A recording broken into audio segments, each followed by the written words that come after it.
Tucked away inside your nearest Sega Dreamcast, set up in the console's random access memory, there's a bar. A safe haven for guests and information to roam in, share a bit of their time, and go about their way. Welcome to Ram on the Rocks. Well, today I've got another good friend of mine joining me here. Anthony, do you mind introducing yourself? Ooh, look at that with the first name. That's how you know we're friends. I didn't get like I didn't get the special YouTuber announcement. It was just Anthony. What could I be possibly doing? I'm just a normal guy. Anthony. Hi. I'm just a gamer. What's up? Are you just a dude of some variety? I'm just a little dude. I go by Ant sometimes. It's my short name. And that's about it. That's all I got going. It's kind of nice, you know, being off the grid. No one knows who I am. It's nice. Yeah. Yeah. It's I'm sure a lot of people are familiar with you on the YouTube space, AntDude. Sure. AntDude. You know, actually, come to think of it, I feel like I've never even thought to ask, like, how long have you been in the game, like, on YouTube? For far too long. AntDude's not my first channel. My actual original channel, which was Sonic Dude, which was very cringe. I'm well aware. It's not up anymore. I remember my very first video I uploaded was 1 week before the Wii came out. Yo, so what? we real unk status here. Oh my god, you're the old guard. I really am. That's why I don't talk about it super much. I don't hide from it, but I've been around the block for a little bit. But I think this AntDude stuff, 2012, 2013, I think. Oh man, can I be honest? I think this might be the first time I've heard about the Sonic Dude thing. Yeah, I mean, I don't talk about super, but I don't hide from it. I think I have like a Let's Play channel that's still up, from like way back. I guess that was like high school-ish. But yeah, I mean, it was just a basic. Didn't have friends in school. I had a PlayStation 2 iToy though, so screw it. I'm gonna make YouTube videos on this hot new thing called YouTube, and then it's just been that kind of ever since. That's all I know. So whenever this all crumbles, I got nothing else to do. Yeah, it's funny to think back. I've definitely got some old like Let's Play content out there. I still remember being in the old hand-me-down Grand Caravan, just kind of like between job stuff. I would be in the back on my laptop trying to record my Let's Plays of Cave Story with a free trial of Filmora's recording software, Windows Movie Maker, and Windows Movie Maker, yeah. Terrible little like Xbox Live headset, just trying to make do with Audacity.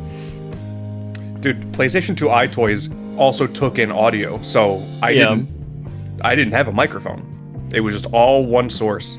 I think Kevin... All video, all audio, all just thrown into Movie Maker, no editing, just I press the go button, 10 minutes later I go press the off button, and then it goes uploaded. That's awesome. I think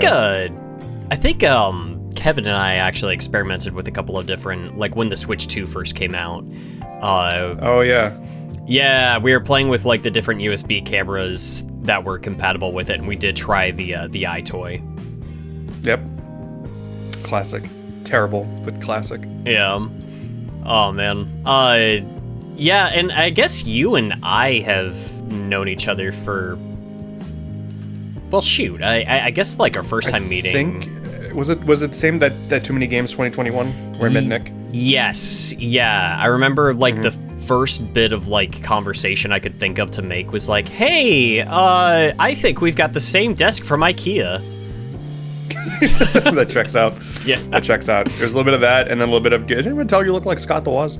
Yeah. You know, it happens. Which I think that was the year I met him. Oh, perfect. Worlds collide, bro.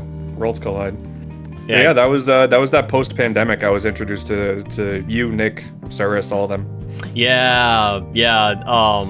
That was like and I wasn't well versed in like trying to actually meet and talk to other like people in the YouTube space yet, so I was very nervous, and I was just like, oh, I don't know how to talk to anybody yet. I mean, have you ever spoken about your vodka story on the podcast? I think back on Sunset City, we talked about that. Just the raw vodka on ice, and you were like, it's good. And we're like, no, it's not. It's objectively not. Happy little guy drinking straight vodka and ice. And then you lost your phone. No. That was a different time. Those are two different stories.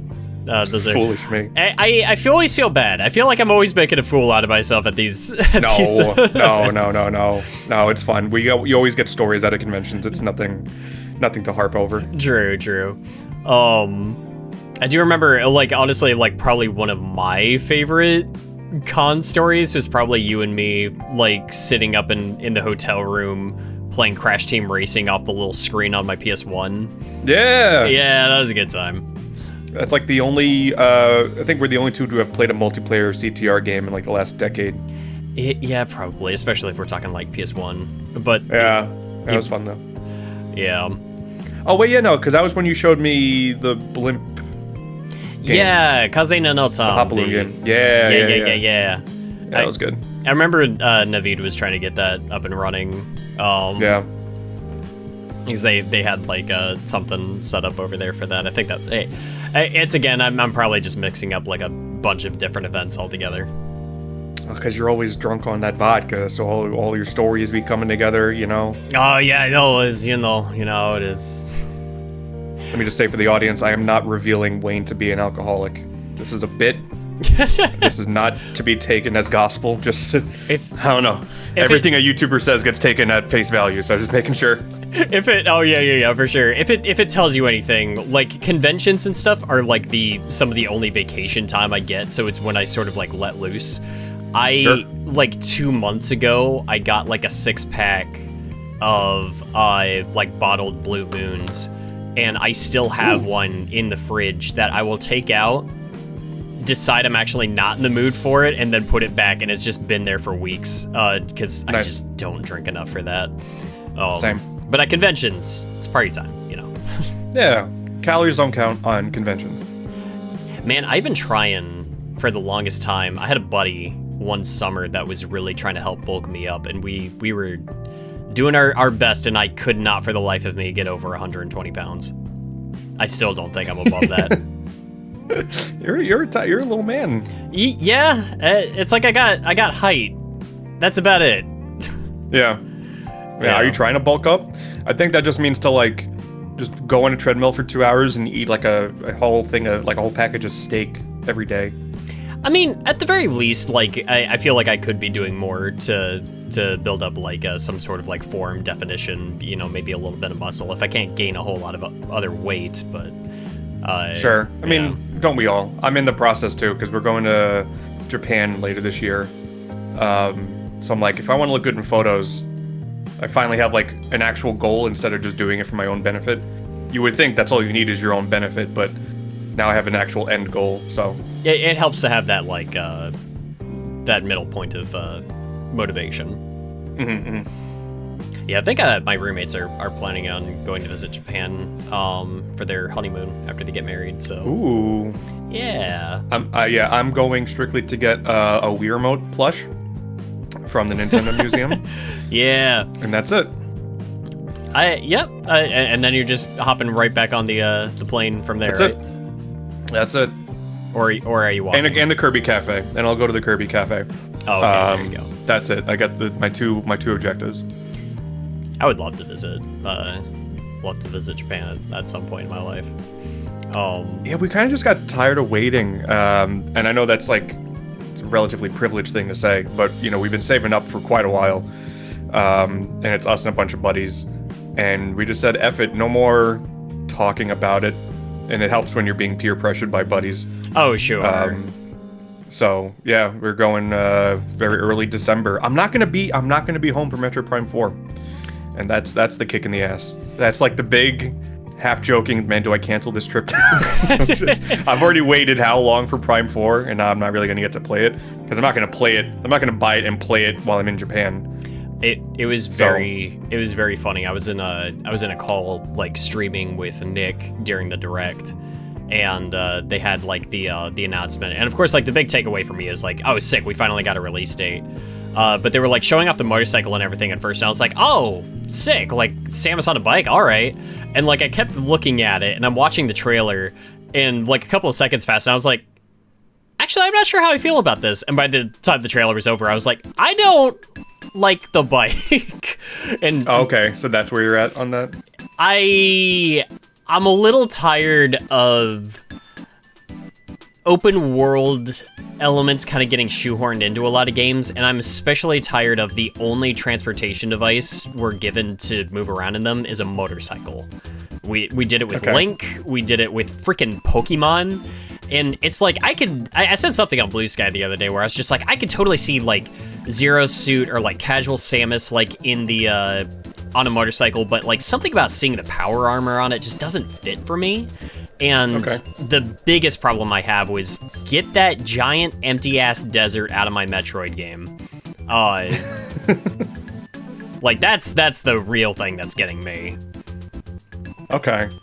Yeah, I mean, I guess like so. My immediate thing when I streamed it was I was like, oh, what a cool way to show that multiple generations have passed since the last Metroid Prime. Like, part of me was almost a little bit skeptical that it would just be typical Prime exploration, where you do this one area, then you do an elevator or warp to a different planet. Like, if it's just Prime 1 or 3 again.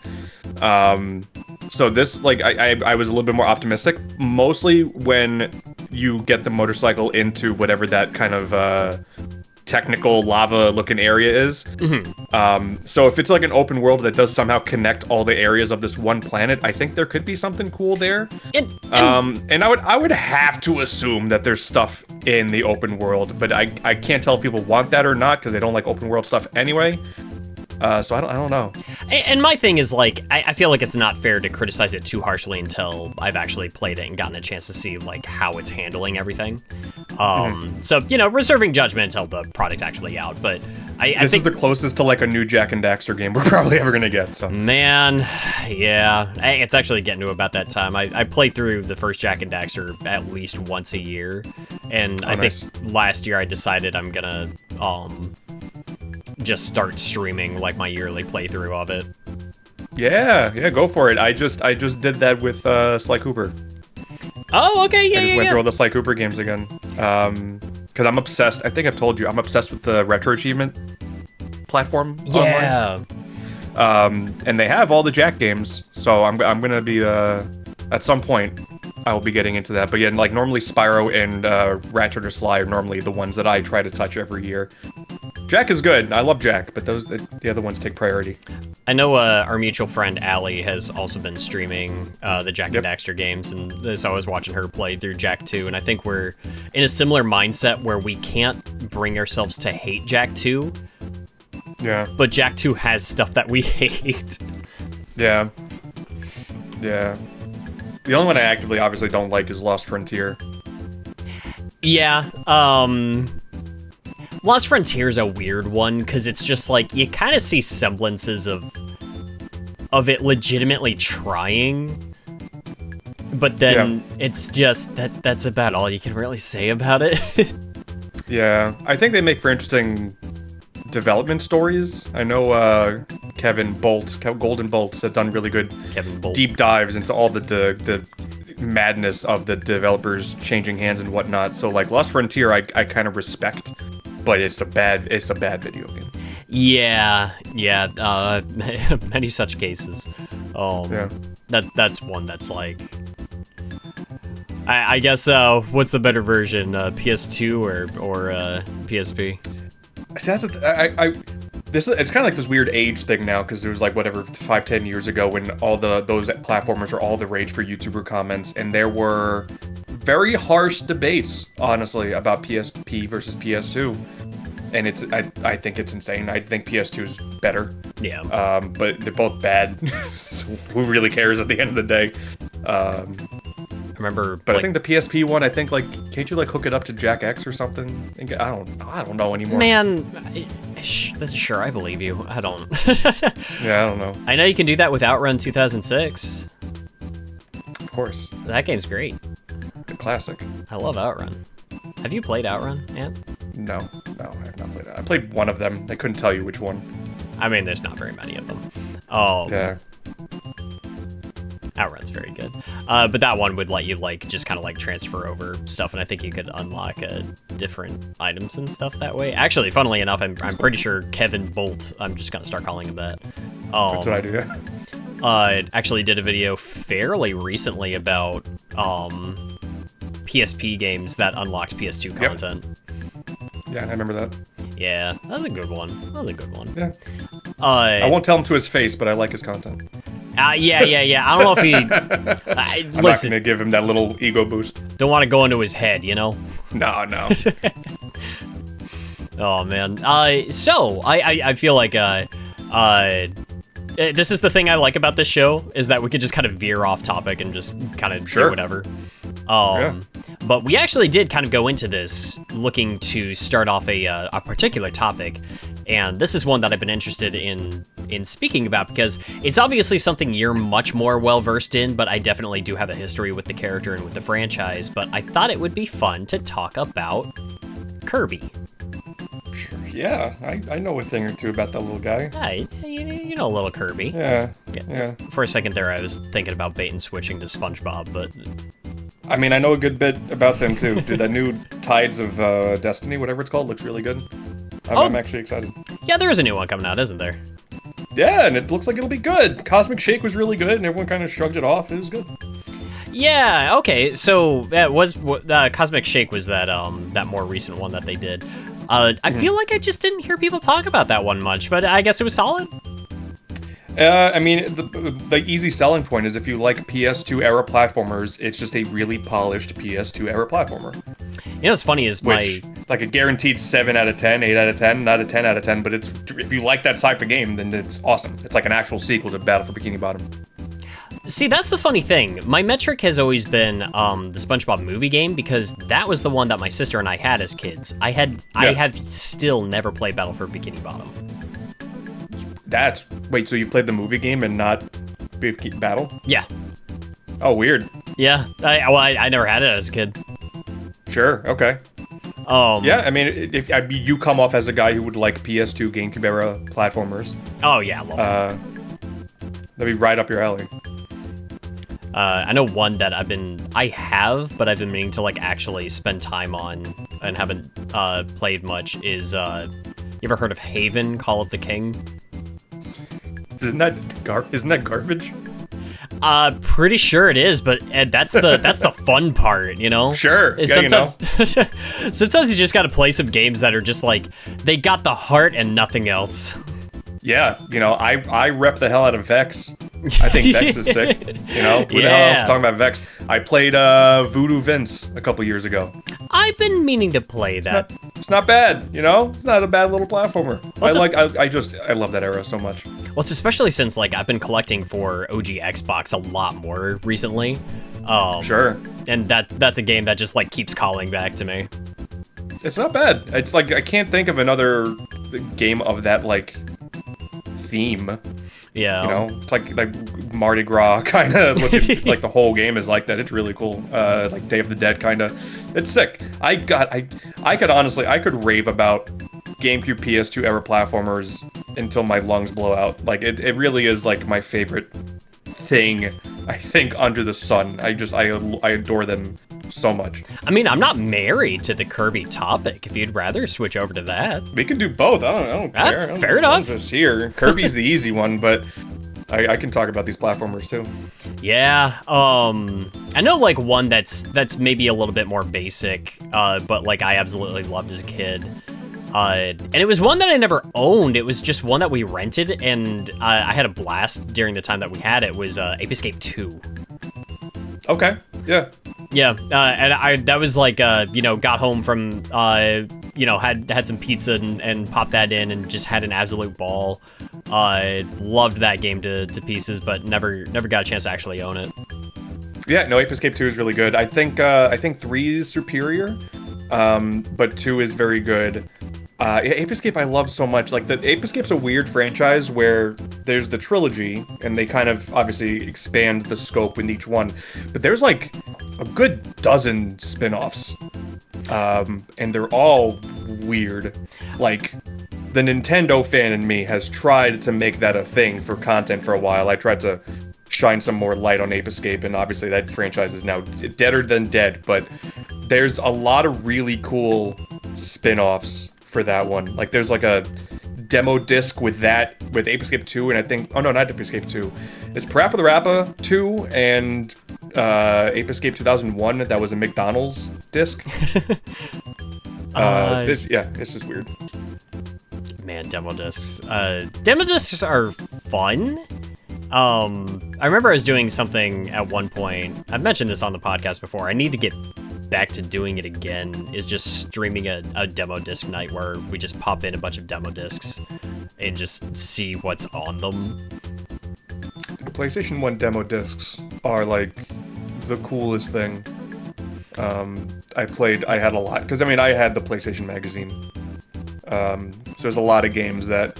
The thing is with those, what's cool, companies have gotten a lot better now about not having data that's not in the final product be in their demo.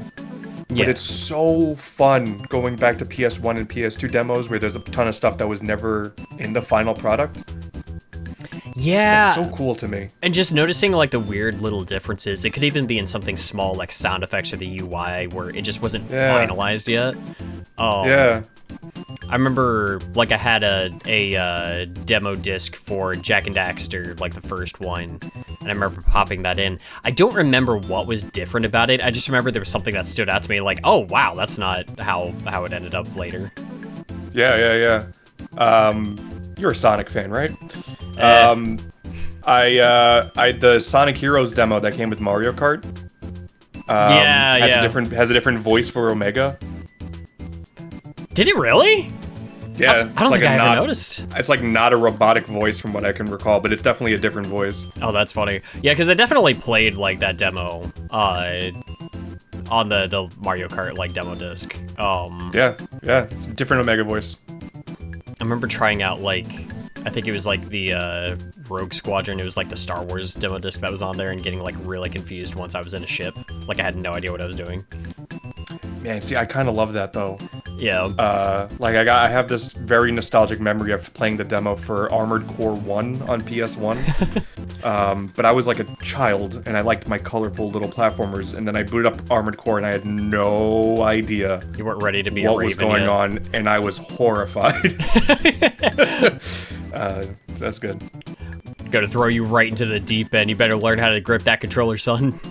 Yeah, they do. It's God. Yeah, no, I love them. I have a lot of strong memories. Plus, they all look like these crazy. You're in the middle of the Matrix looking visualizers and crazy house music and stuff. Like, God, they're so cool.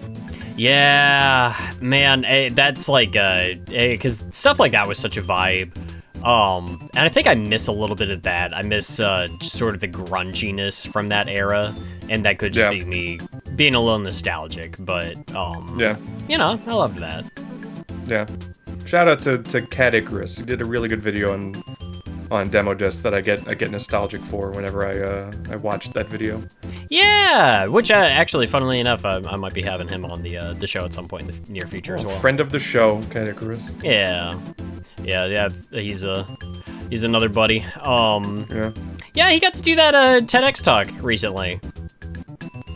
Yeah, that's crazy. Yeah, that's insane. That's pretty cool. And my last text to him was, "How did it go?" And he has not gotten back to me yet. So maybe he died. I don't know. I mean, we don't have proof that he did. It was so stressful. It was just so stressful that he died. It very well could have been. I can't refute it. Yeah. But if we want to talk about Kirby, we can just ramble about Kirby. It's like I always have a lot to say. If you got questions, like this could be an FAQ. This can be just a question and answer segment. So for me, Kirby is a series that I always like really appreciated, but it's actually kind of surprising to me when I really think about the amount of Kirby games I've actually like fully played through. It's not a lot. And I started with Kirby's Dream Land on the Game Boy. Like that was like one of the games that we had for that, and played it on card trips a lot. And when I was a kid, I even had like some trouble with some of the bosses and stuff. Like maybe I was just stupid. But I remember, I think at one point when I was a kid, like we went to Best Buy, and my dad was like, "Here, you can pick out a Game Boy game." And I had in my hands like a box copy of Kirby's Dream Land 2, and I was getting ready to buy it.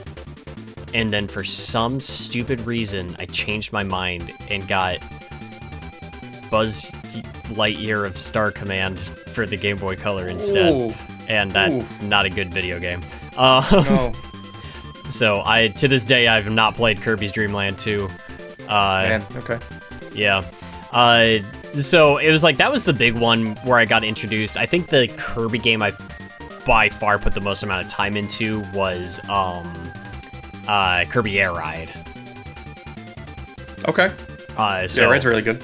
Yeah, very much looking forward to Air Riders. I'm pretty stoked for that.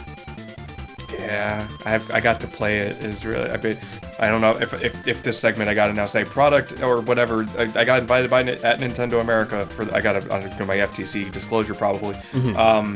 I got to play it at PAX. Dude, it's gonna be good.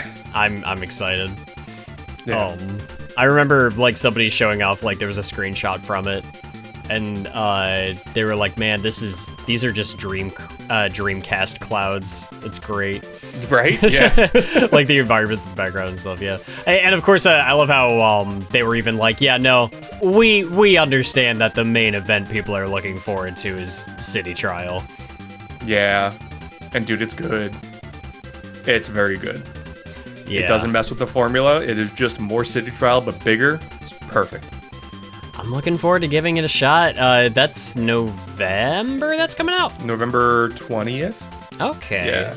Yeah. You can basically, like, kill people now in this game. Oh, hell yeah. Because, like, if a character's low on health and they're about to die off their ship or whatever, you can, like, lock in on them and, like, super speed into them like a bullet and then steal their ship and knock them off. Dude, it's awesome. That's great. It's going to be a good video game. I mean, we'll definitely be having to play that when that comes out. So is that it for your Kirby experience? There were more like odds and ends that I kind of played here and there. I played a bit of Squeak Squad. Okay. I played like Kirby Superstar and Kirby's Adventure. Outside of that, there's a lot of gaps. I know one that I've been really meaning to get to is Robobot. People talk that one up all the time. Yes. But I guess like that's obviously not like my full thoughts on Kirby as a little guy and as a little franchise. But that's enough of my history on it. What is your history with the Kirby series? I mean, similarly, I just had Dreamland 1 as a kid, and then I was so Nintendo-pilled. My mother, whenever a new Kirby game would come out, I would ask for it, and I would get it. It was quite that simple. And then, yeah, like, that was it. It's just, the thing is, it's just the Nintendo fan in me just keeping up with as many different franchises as I can, but I just grew an attachment to Kirby because as we got into... There's like a weird time gap between Squeak Squad and Epic Yarn where Kirby kind of faded away for a little bit. Yeah. Hard to imagine now a time period where Kirby was not a big deal, but that was a thing. But then it felt like ever since Epic Yarn, they've just been firing on all cylinders. So then combining how good the games have been with just like now the lore is insane. It's just a much more fun franchise to commit myself to. With Kirby Air Riders, with the new steel ball ability that we're getting in there, I'm assuming a lot of us are just going to say this is now the 69th copy ability, which is nice. It took us long enough, but we finally have that. But yeah, it's just I've been playing all the games as they come out since I've been a thing, basically. Yeah. And they're so good. It's at a point now where I can barely come up with any criticisms for like a lot of them.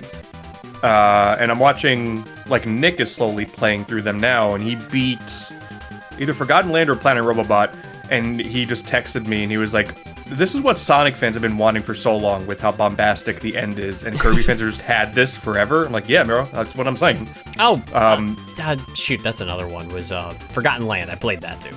Yeah, Forgotten Land's really good. Did you beat Forgotten Land? I did not beat Forgotten Land. Man, okay, I think I got busy.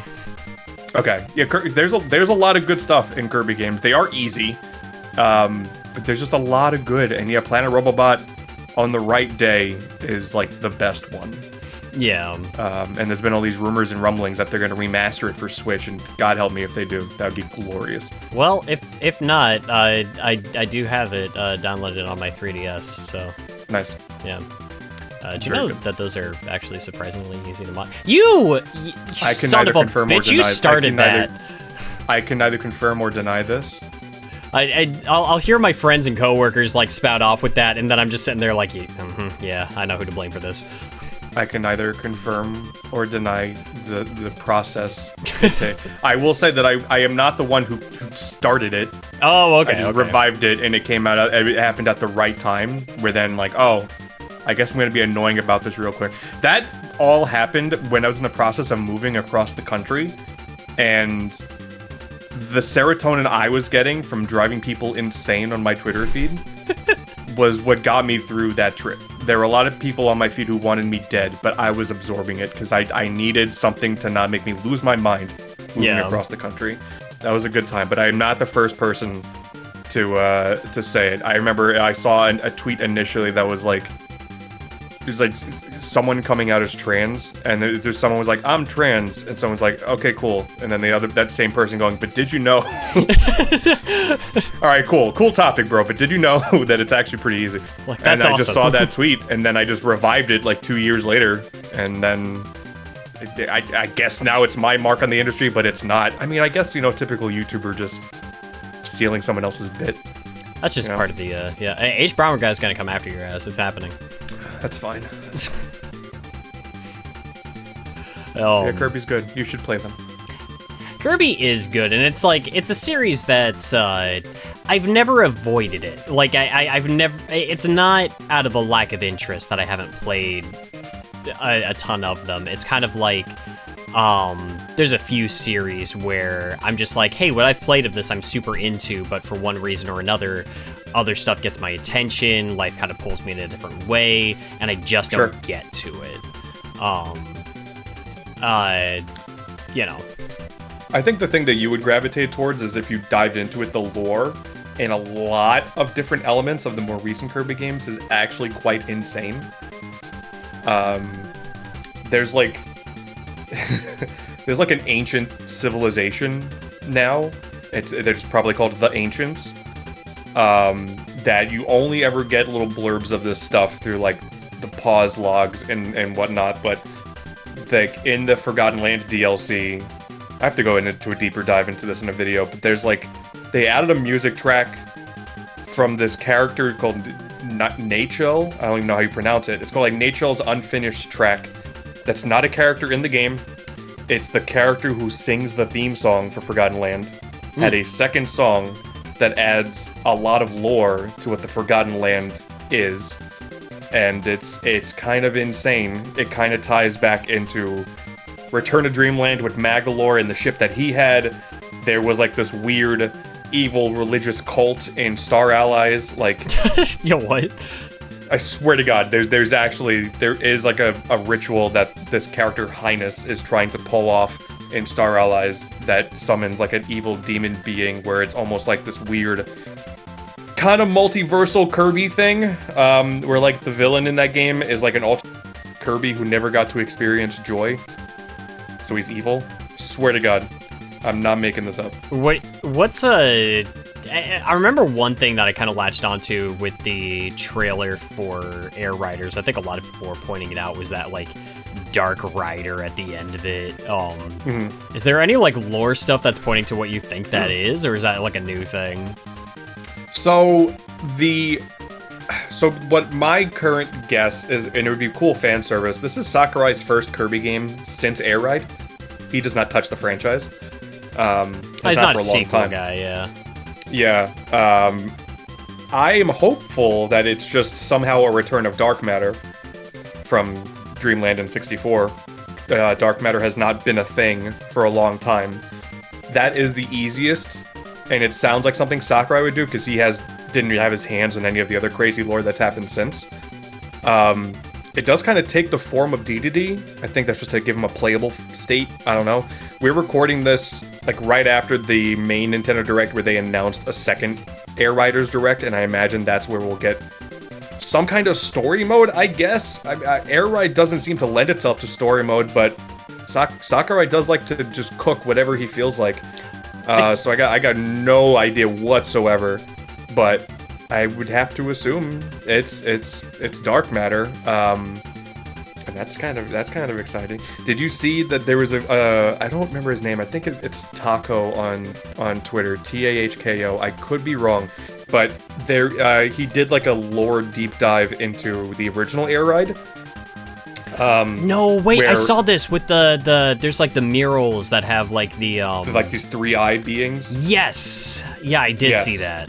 Somehow went over everybody's head for 20 years. And there is a three-eyed kind of creature in Air Riders, like a little enemy. I mean, dark matter also is just like a creepy big eye. So like, I don't know, but I do expect some kind of lore in Air Riders, which is insane, but I do anticipate it. All right.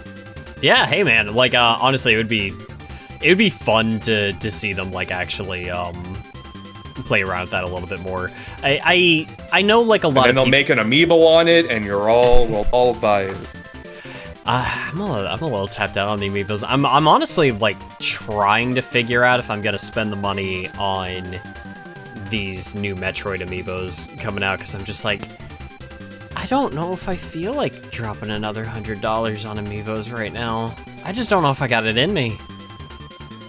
Yeah, I don't know if I'm gonna be doing them all on launch, but I mean, I have sadly locked myself in. Well, that's to getting all of them. That's one part of my mentality, is I'm just like, I'm kind of looking at it from a perspective of, if I don't get them all immediately, I can look forward to the hunt later.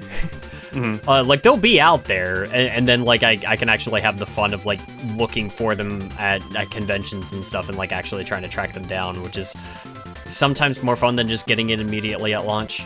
Yeah. So I might get like the main Samus amiibo. I might leave the Viola one for later. I'm not entirely sure. How big the Viola one is. That one's funny. It's gigantic. I love how it has like just the one pedestal. Okay, so here's a question actually. So amiibos, like something I've always really enjoyed about them was like the Excuse me, it's amiibo. It is amiibo. It's the plural. It is amiibo. I swear to God. So anyway. Yes. With amiibos, the way that they have like the little pedestals on the bottom, and it'll have like a sigil or like a logo or something corresponding to the series that character's from, or to the series that amiibo is being made for. And one thing that's kind of I don't. This is me being petty. This is not a big deal. I know that. But it bugs me a little bit that all three of the, like, Metroid Prime 4 amiibo, they have, like, rubble and, like, rock and stuff that's, like, helping support the structure of the pose, that's blocking that emblem entirely. Sure. I don't think that bugs anybody else, but it bugs me. I get it. I mean, like, so in the Bonanza one, most of it is covered in rock. You can see a little bit of, like, a ground pedestal on it. But yeah, like, I need to look at images of all the new amiibo, but yeah, like, the pedestal is definitely not a priority for them anymore. I mean, I don't know. I guess it depends, because they had the Tears of the Kingdom ones, and those were still visible. Splatoon ones always had their cool little ink splatter. I don't know about Street Fighter. I forgot that Street Fighter had the Mario their ones are covered. amiibo. Yeah, the new Street Fighter 6 ones. Yeah, the Mario Galaxy ones are big. Air Riders I don't even think they have bases. Because I think the ship is the base. Oh no, there's a little base on them. Did you see the... Whatever, it's a lot of amiibo. Did you see the thing where somebody took the banner with that, and it was like the Kirby Air Riders, and the logo was replaced with like the Skylanders Swap Force? God, it really is. It really is just that same side. It's that technology, and also Starlink. It kind of reminds me, I'm not sure what it was. I was thinking, okay, Starlink, yes, because I remember there was something about it that was making me think of,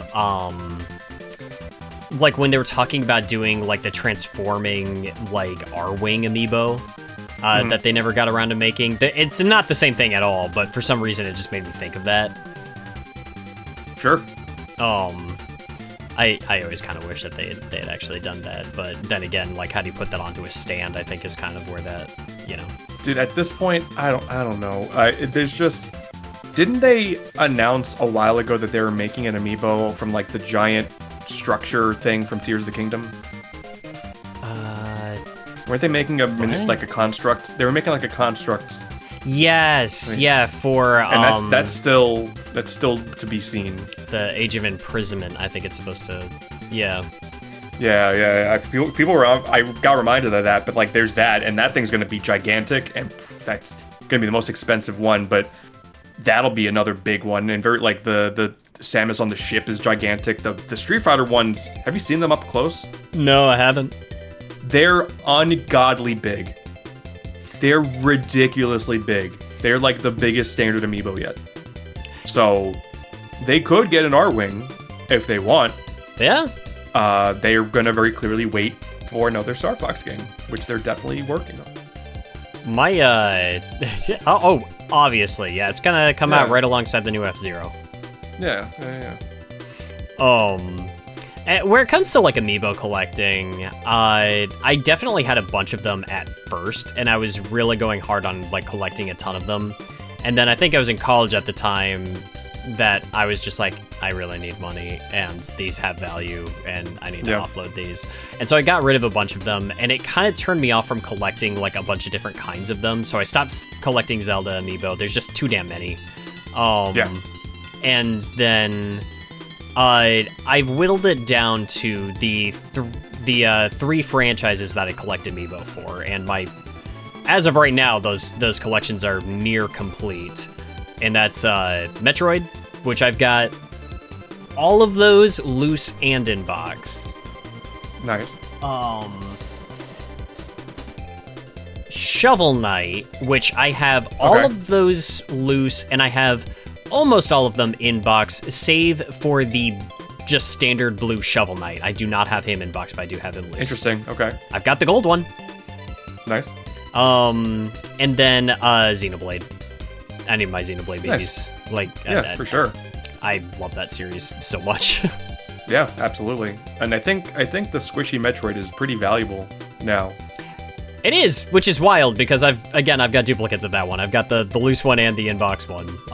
Very nice. And I remember looking that up. It was like, sometimes I'll just be realize something like that.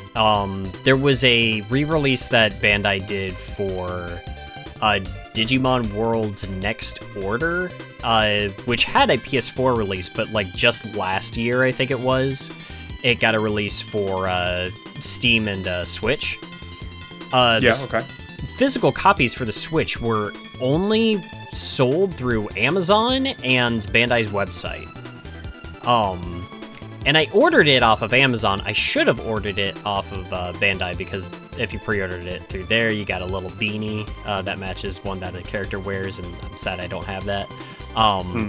But apparently the Switch version of that is worth like a decent chunk of money. I think it's like $140 on the market right now or something, and I'm just like, oh. Dude, I can also go off for hours on just how insane the Switch collector market is. Yeah. Like, that's part of the reason why I'm still so invested in, like, Switch and even Switch 2, following key cards and following not, because it is just mental, and it has not slowed down at all, honestly. All the limited print kind of companies have kind of faded off outside of LRG, but there's still so much, so I am not surprised. Because I think, like, I don't know about OG versions of Dragon Ball Z Kakarot, but that was another one where I think maybe you were only able to get it on Bandai Store for a little bit. And I don't know, because then they did a re-release of it with all the Daima stuff on it. It's kind of tough to follow now, but there's a lot. I'm not surprised, is what I'm saying. What's the name of the game? Digimon World Next Order. Next Order Switch. I'm gonna be curious to see. Oh yeah, looking at 90. Yeah, $90. Cartridge only. Someone's selling for $120. That's crazy. That's wild. I'm glad I want to say that. Wow, was that's really wow. I'm pretty sure that was like, I could be wrong. I think it was $40 at launch. Also, most of these are. Do you have an ESRB copy? I do. Wow, these are all like Japan PEGI listings. There's like no ESRB ones for sale. Oh my god. Well, Wow. I ain't letting that All one right, go. you're on a hot little piece of something right there. Someone recently put up the game with, I guess they had a beanie. I want that beanie. Well, this current listing with the game and the beanie is currently $330. I don't want the beanie that bad. There's really no English listings for this game. Jesus outside of that. Christ. That's the only English listing. They're all Japanese listings. I mean, I would assume that, like, the only people that bought the American copies were people that, like, actually wanted to keep it.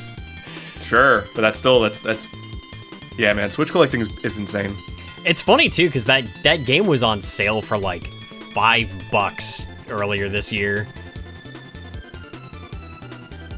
It's like that and the Cyber Sleuth games were available for real cheap. I have Cyber Sleuth.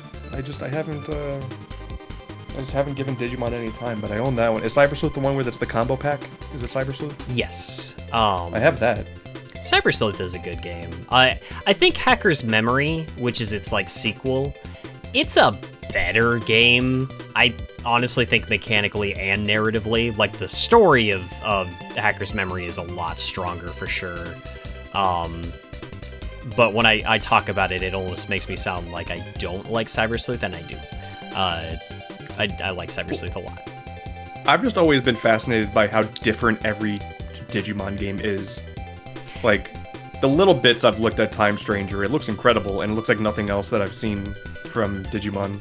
Oh my god, the demo was phenomenal, and I was chatting with some coworkers, and I was like, I'm not used to this.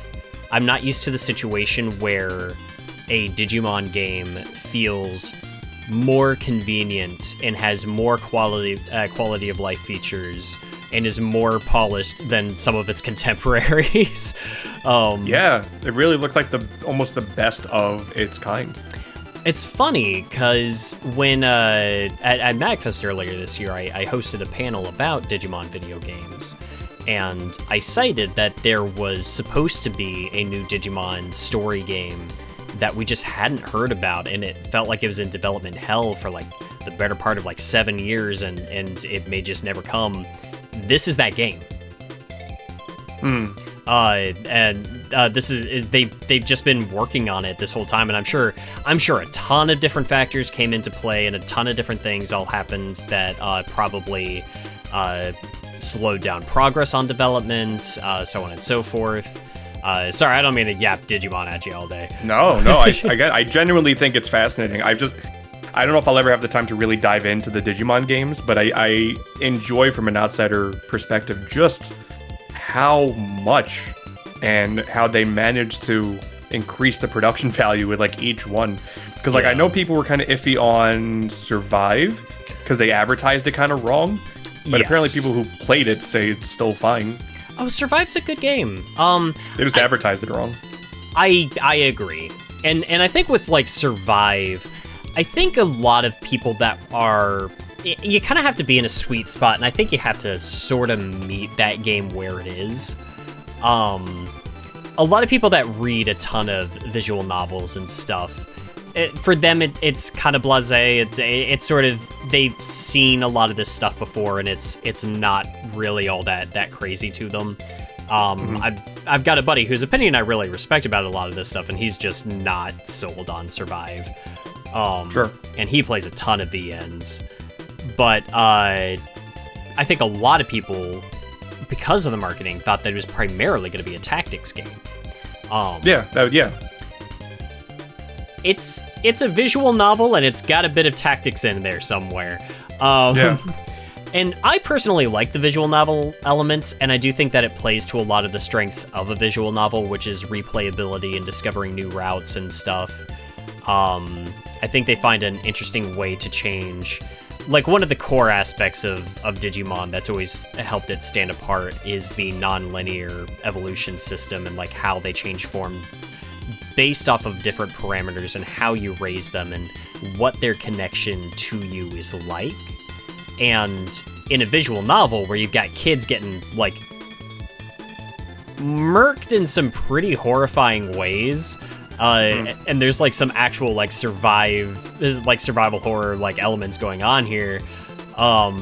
It and like the way that you respond to it and the way you respond to other people changes what your Digimon is gonna like transform into and stuff. Like that stuff is so cool to me. Like that was such a unique way to incorporate those aspects in there.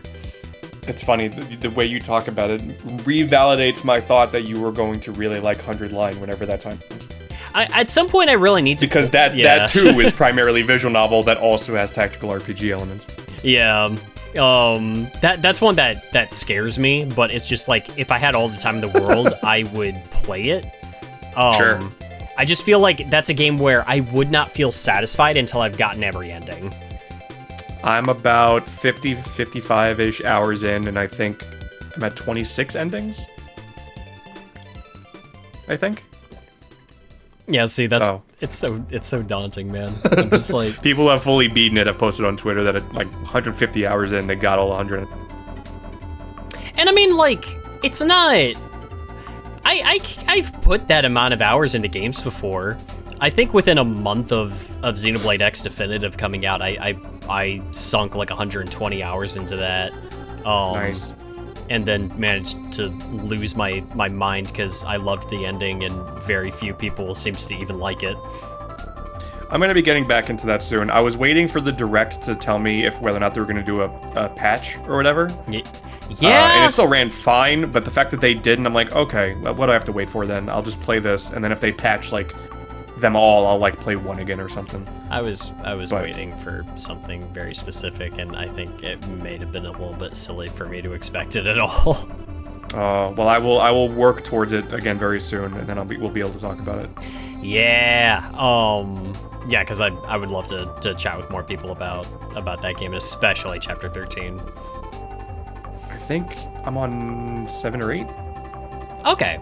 I feel like with that particular game, it's just like the closer you get to the ending, the faster you start moving through the chapters. Well, I also have been taking my sweet time with it, because I tried to play it like a proper Xenoblade game last time, where I like tried to progress the story, and then I was like, oh no, it's all side quests. Yeah, that's where the fun is. I will warn you though, one thing I did, because I went out of my way to, I was having fun with the exploring, and I didn't get like 100%, but I got pretty dang close to it. I did like, I'm sorry, man, I feel like I cut you off there. No, you're fine. Okay, I did like every affinity mission for every single recruitable character. I did all of them. Oh my god. And I did like every heart-to-heart, like I got those guys maxed. And then I developed like the, shoot, what's the name of that? What's the name of that mech? Is it the new one? The flying one? No. Like, I think that this one was something that you could develop in the original as well. But it ties into one from the new chapter. It's like a stupid, absurd, like, here's this crazy fuck off. Oh, even I don't usually. I don't censor this show, but I usually tell people not to swear too much if they can help it. But I'm not usually the one breaking the potty mouth rule. Rules for thee, not for thee. Got it. I mean, it is my bar. That's fine. But it's this. I can't remember the name of it. It's just a crazy mech that you can develop, and I just thought it looked cool, and I got it. Okay. And I accidentally one-shot the final boss. So you can like way overpower yourself. Okay. I'm fine with that. I don't need a challenge anymore. You know, I'm over it. I don't need it. I'll play on normal mode. You know, I don't care anymore. Well, I'm fine with one-shotting the boss because that's still a result of what you did, you know. And plus they kind of follow it up with like giving you different parameters that make you actually experience like a different aspect of the boss fight, and it was actually pretty fun. But it was really funny going into the final area, because the new area has some really cool like battle music that I like a lot. I never got to hear it, because as soon as I looked in the general vicinity of an enemy coming towards me, it was dead. So... Hell Hell yeah. It's a good video game.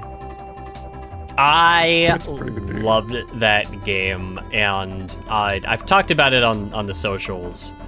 If I could get away with it, if like, I'm honestly at a point where I'm trying to find comfort in the fact that like YouTube stuff is never going to be the primary job for me. It's never going to be like a full-time gig.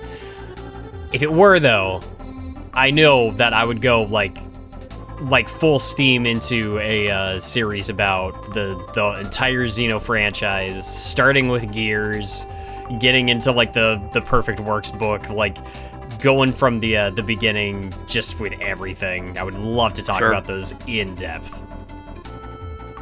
Yeah, I know. I'm trying to do a Xenoblade video close to whenever I would assume a Switch 2 version is still gonna happen, and capitalize on that. Mm-hmm. The idea of a deep dive is terrifying, honestly. Oh, sure. I still haven't played Xenogears either. I need to go. Yeah, I've not done Xenogears or I haven't done any of them. Xenogears is a fascinating game, and it's cool too because like you go to that and you start realizing, oh, this is what the Xenoblade series was doing this whole time. Yeah. Especially like Xenoblade. Did you play Future Redeemed connected to 3?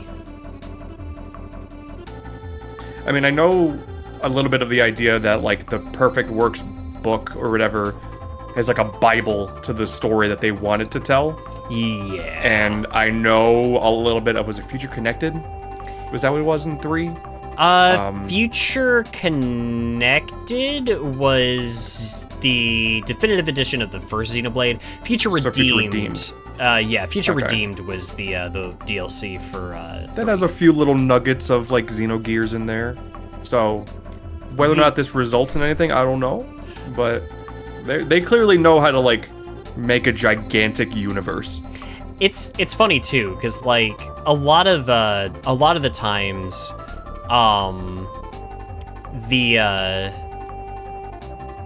the games from the Xenoblade series will reference or like pay homage to, or at least like reinterpret themes from Xenogears and Xenosaga. Like especially Xenosaga, because I guess there's just more to work with there.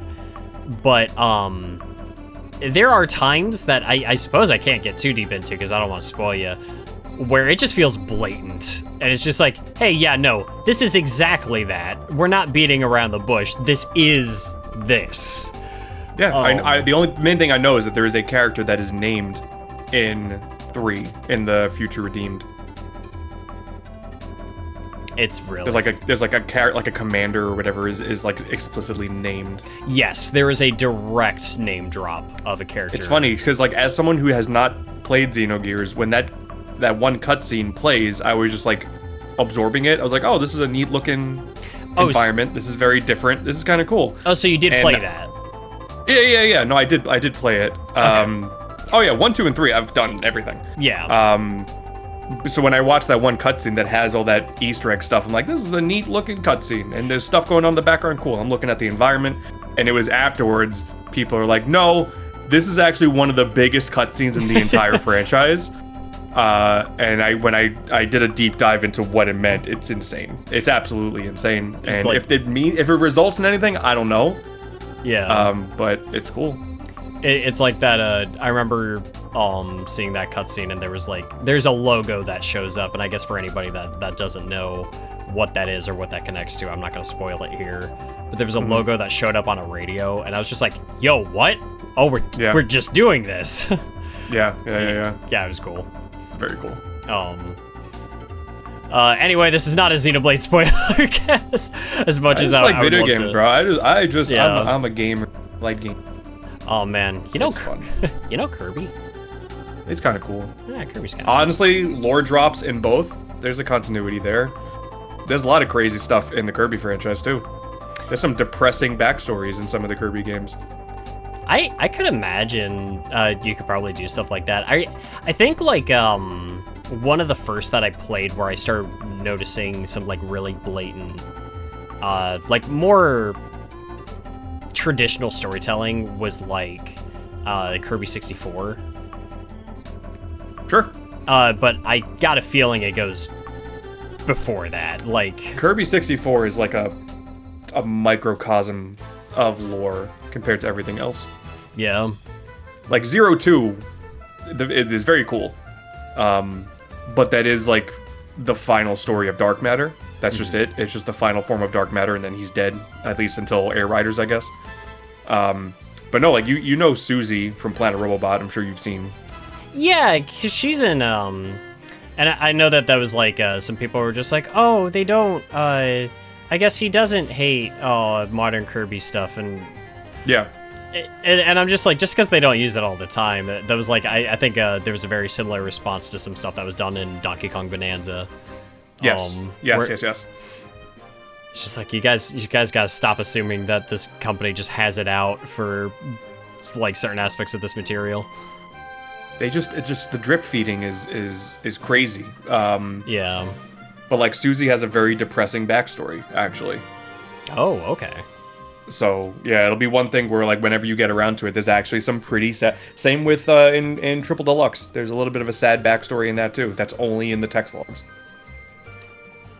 So at Triple Deluxe, why am I feeling like people didn't like that one? Am I mixing that up with something else? Just for some reason, people aren't talking about it as much because Robobot's kind of like the same game but better. Okay. Triple Deluxe is still very good. You know, when they brought Return to Dreamland over to Switch, I was like, cool. But Return to Dreamland was always like AI generated Kirby game for the most part. It's like, this is a Kirby game. It's a good Kirby game, but it is a Kirby game. Kind of the new Super Mario Brothers view of Kirby. It wasn't as offensive because it had been years since like a console Kirby game, so it was fine. Yeah. Triple Deluxe I think is like really good, and Planet Robobot's just better. Which is why when Star Allies came out, it was a kick in the balls because that's the one I was thinking of. Okay. Yeah, Star Allies is the one that's like incredibly mediocre. But they did load it up with a bunch of fan service, so that's cool. But yeah, the main game is pretty middling. Man. Yeah, that's like, I guess like, a lot of fans will always have this sort of checklist and just sort of like an idea of what they're looking for with a new release, something that would really excite them. What's something that like, okay, so a brand new like mainline Kirby game, not Air Riders, gets announced like the next Nintendo Direct. What's something that you're hoping it does? So if the Forgotten Land DLC is any indicator, they do like to drop a lot of seeds of lore, which is cool, fascinating, always love to like see the theories and stuff that get built, and that's great. But I really hope they actually finally will capitalize on something instead of it just being little drops.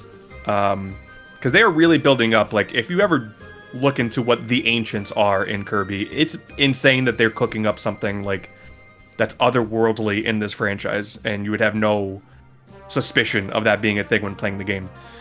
So I would love for them to capitalize on that, like, in terms of story. I would like to see Galactonite have, because he's another one that's just, he has this cool bit of lore backstory, but I would like to see a little bit more about his creation. Because then, there's Galactonite, and then there's the Morpho Knight, which is a whole other being. It's like the most powerful being in the universe. Yeah, there's a lot of neat stuff. I would just like for them to finally capitalize it instead of it just being a bit of fan service. Because I feel like you could do honestly, if you really wanted to, I've seen Kirby games go hard for certain moments, and they'll just fly off the rails when they just want to make an epic moment. To kind of make a game that's just kind of capitalizing on that epic adventure. I feel like you could do something with that. Yeah, I think so. I mean, so my fantasy Kirby game right now, if I'm a dream game director or whatever, I would want the next Kirby game to be like a return to Kirby Superstar, in the sense that it's a bunch of micro adventures and maybe has some lore points that tie into one big final story, like with Marks in the original. Where there's one micro adventure that's 2D, one micro adventure that's 3D. And you just change it up. You just give us a bunch of micro adventures that all somehow tie back into one thing. That's like my dream Kirby game, and then if they can make the lore make sense, that'd be really cool too. Because there's like very clearly alternate universe stuff going on. So what better way to be like, no, this entire time, all these little Kirby adventures have been going on, they're actually different universes. It's not, you know. Okay. They could pull that off. It might be a little bit too out of the scope of a normal Kirby game, but, you know, I'm just fantasizing here. It's funny, I feel like probably one of the things I've seen portray that potential, like, adventure style. I don't know, like, I think of Terminal Montage and the way that he handles these characters and the way that he, like, ties them together from time to time. Sure. I feel like you could kind of take, like, that sort of spacefaring part 2 of Gurren Lagann, like, we're going on this quest to go, like, do this, or this. Super Kirby Galaxy, like, go from reality to reality. Yeah, I mean, the thing is also, no one loves Kirby more than Hal. Yeah. They adore this little guy and do so many. I tried to type in Kirby Forgotten Land into YouTube, and the top suggested was Kirby Forgot the Land. Did he? I'm guessing that's what people autocorrect. Kirby Forgot the Land. Will he remember? He's like, he's a dumb little guy, to be fair. Well, I guess you know what to put in your tags later. Oh, you're right. You're right. Yeah, but so there's a fun little bit that it was someone on Twitter pointed it out when they uploaded the overview trailer for the Switch 2 version of Forgotten Land. It's just like a typical trailer. There's nothing crazy about the trailer, but the trailer lasts 4 minutes and 27 seconds long. In game, there's like a big snow area with a big clock tower that has 4:27 on the watch head, you know? And you would think, oh, April 27th is when Kirby's Dream Land came out. Oh my god. This company, bro. I'm telling you. This is giving me, like, Kingdom Hearts 3 flashbacks of everything, like, tying back to 13 somehow. I love this franchise. It's not just like, oh, it's a cute little... There's a lot to this. I guess another... And, yeah. I guess another fun question, this just kind of came to my mind, like, okay, you get a video game character. We say that Kirby can take an ability, like a copy ability from any video game character, but you have to work it in a way that would actually be mechanically feasible in a Kirby game. What would it be? Damn, they already gave him gun.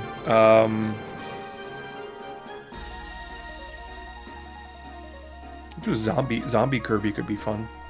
Yo, oh man, see, that should have been Mass Attack, is Kirby just going around infecting enemies and they're all just turning into Kirbys, and he's just leading like a giant horde of them. Yeah, I mean, that sounds kind of dire for Kirby, but I mean, there's Zombie Wario, you know? They've done that before. Have they? Wait, what? So, in Wario Land? I have not played it. Oh my god, yeah, Wario can turn into a zombie in Wario Land. That's awesome. So, it's not how they can do zombie or like a vampire. They could do something. Okay. They've done alternate flying abilities before. They can do vampire one. Something about just the idea of like doing the Kirby kissing session thing with buddies, but doing that for enemies instead. Hey, you're just yeah, that's actually a great like twist on that. Yeah. There you go. Sam, I like the franchise. I can make a Kirby game. Yeah, there you go.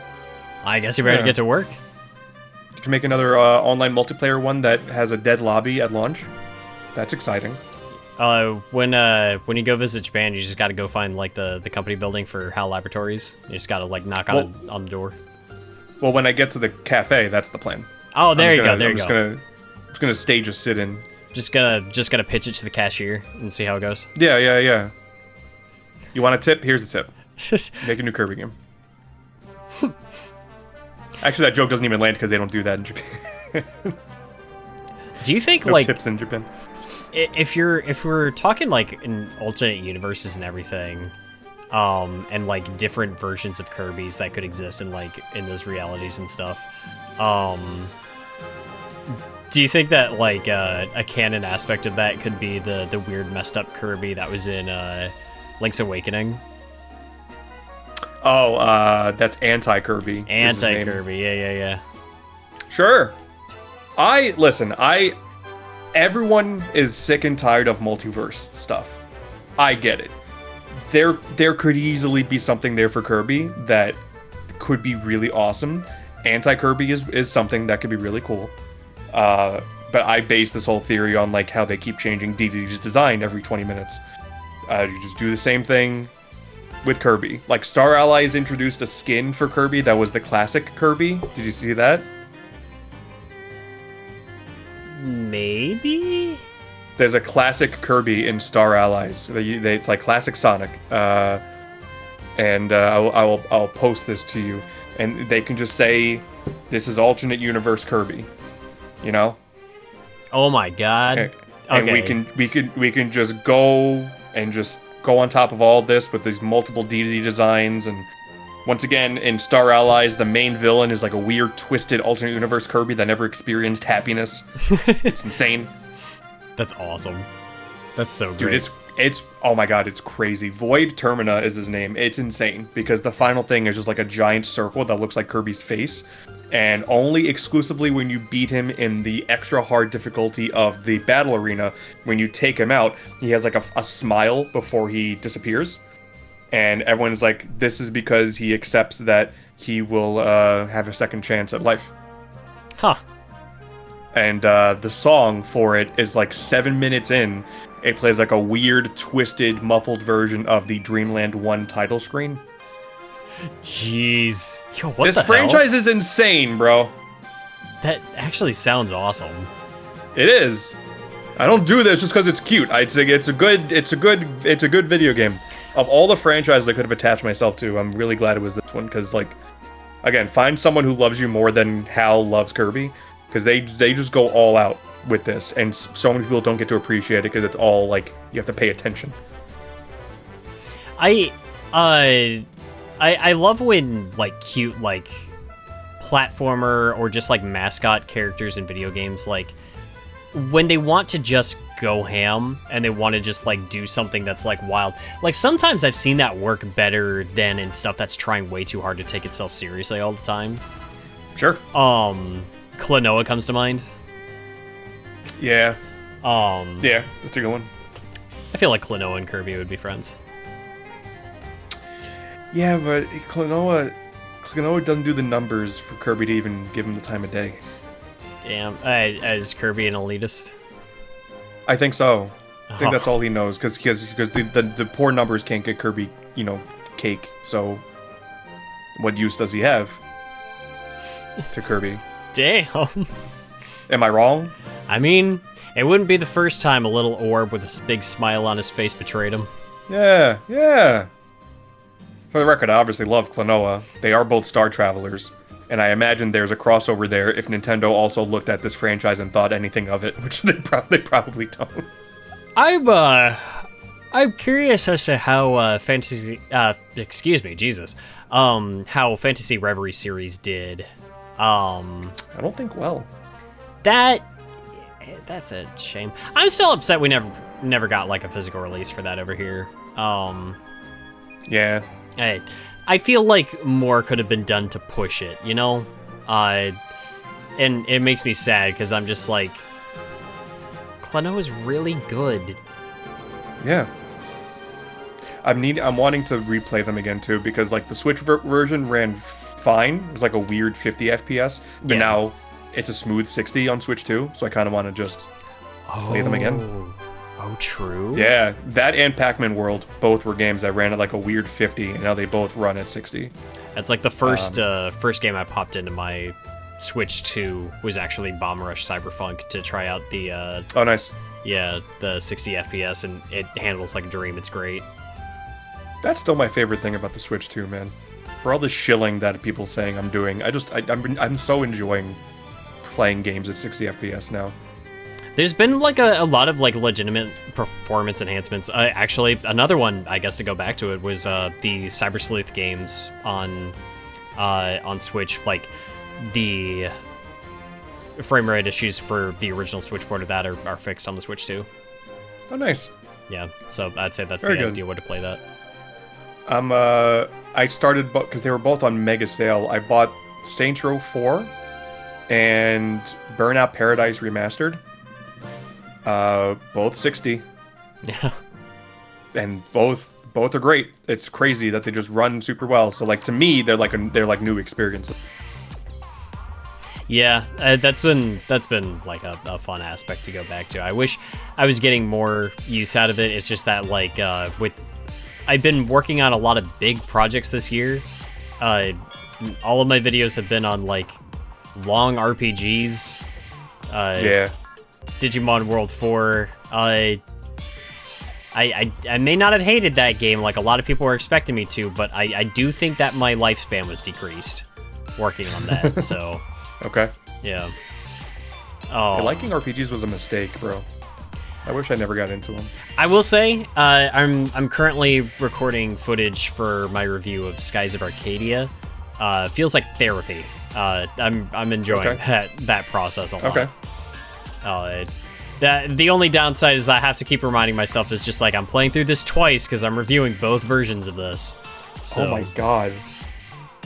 Oh yeah. No, like I've got points to make, and there's also like there's one thing that's always bugged me, because people talk about it every time they bring up like the GameCube versus the Dreamcast versions. I'm sure I've bellyached about the soundtrack and how much better it is on the Dreamcast.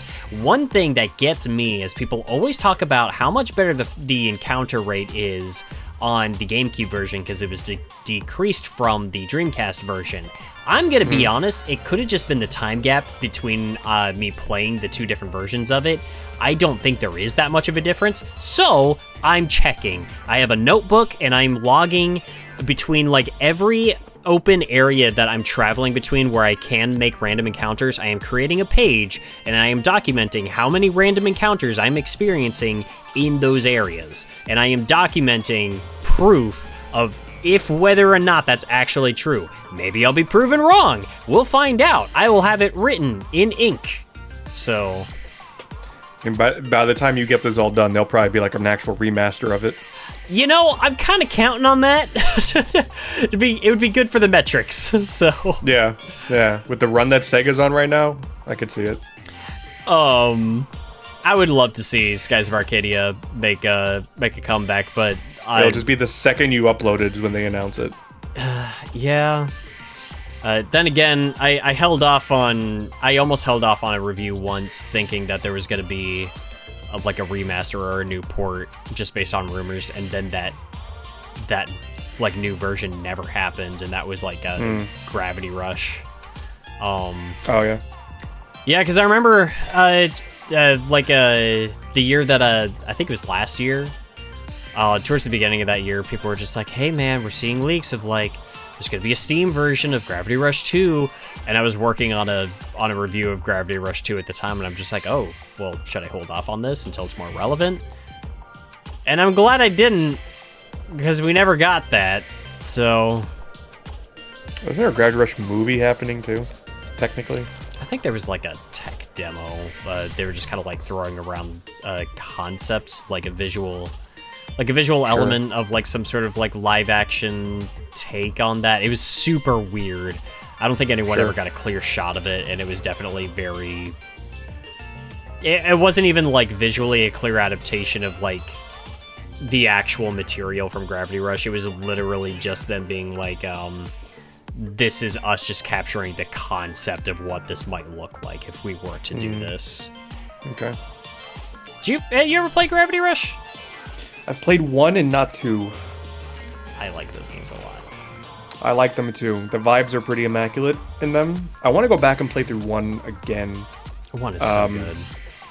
The tough thing for me is like a lot of times I do have to kind of pick and choose what to do for like content stuff. Right. And I just have such little incentive to turn on my PlayStation. And if I do, it's usually playing something newer. I do really want to play through Gravity Rush though. I'm kind of hoping that that's like one of the games that Bandai Namco and bring into Switch. Does Bandai... Do they have a hand at Gravity Rush? Well, no, but they did the remastering of Patapon and the new Everybody's Golf. So right now, I'm assuming like Sony's just like looking at some of their old IP and giving them to Bandai and saying, you work with them. And, everybody's golf game is a little bit rough, but like Patapon's a perfectly fine remaster. Gravity, it's like all of their Japanese IP, I assume, is up for grabs now. Like we'll probably get Loco Roco on Switch, which is wild. And Gravity Rush would honestly be sick. If they run on PS4, should have no problem on like Switch 2, so. I honestly feel like the Switch 2 would be such a perfect platform for Gravity Rush. Yeah. Like, it's... that system already has, like, all of those features that the original Vita version was taking advantage of to begin with. Sure. Man, I would love to see that. Especially just because, like, more people... the Switch is just better catered towards an audience that would actually try Gravity Rush than anything PlayStation ever was, let's be honest. That's most of the old Japan Studios stuff. Yeah. Like, these days, you don't sell Ape Escape on PlayStation, you sell that on Switch. That'd be so cool. Then, I mean, then again, from what I can tell, Astrobot did fairly well. I worry a little bit about Astrobot, if only because it's like, I love that game and I think it's a great little platformer, but I feel like a lot of its success and a lot of its like, what kept it in conversation was like the cameo characters and like, all of these references to other IPs and stuff like that. Personally, I would be fine with seeing a new Astrobot game that doesn't worry about all of that, but then would it do as well? Yeah. I mean, I'm of the belief that I still think it's a sin and a crime how they handled Little Big Planet. Little Big Planet lended himself more to probably more opportunities than Astrobot did. Yeah. I mean, I do love Astrobot, but yeah, I agree. I don't know what you can do. It's like pump out a kart racer, I guess. But after that, I don't know, because then if they make a second one, they would have to load it up with cameos again. That's my major concern. Is I'm like, hey, I would love an Astrobot 2, and I've really enjoyed the constant output of new levels that just keep popping up in the game. Like when you least expect it, they just get harder and harder. And I've enjoyed that, and like the cameos are fun, but like they're not the incentive of the game for me. They're cool. Yeah. Like, yeah, when I saw Cat and Raven in there, like, it got me. When I saw Klonoa, I, like, lost my mind. Like, those were fun moments, but that's not what keeps you coming back. Yeah. And then you are right. You start working on a sequel, and then that's the expectation. I mean, they made levels specifically catered towards emulating IPs owned by Sony. Mm-hmm. It's part of the identity at this point, and I think that started with Astro's Playroom. Yes. Yeah. They could do a whole real good at platformer because like the VR one's really good. But I've heard. I don't know if they're gonna go. Oh, sorry. I actually bought a PSVR like just so I could actually play that. Yeah, it's really good. That's like the best VR experience I've had besides Resident Evil 4. It's super good, but yeah, I don't know what they can do for a second one. They can do like a high quality side scroller. That'd be different. I could see Astrobot doing well with a side scroller. I feel like that's a little bit of a gamble. You've got a lot of hashtag gamers nowadays that just they roll their eyes as soon as they see a 2D side scroller. Yeah, and Sony's gonna want to strive for that game of the year again. And the moment that they announced something like that, somebody would make a mock-up of Astrobot Ziplash. Another poor robot with one good game just sent off to die. I did love as soon as this most recent Nintendo Direct ended, like I think it was Wario 64 just said, "Oh great, another Nintendo Direct with no Silk Song." SMH. I mean, everyone's like, "Well, what's the next thing we're gonna beg for?" It's gonna be Kid Icarus is the next thing to beg for. It's gonna be every Direct.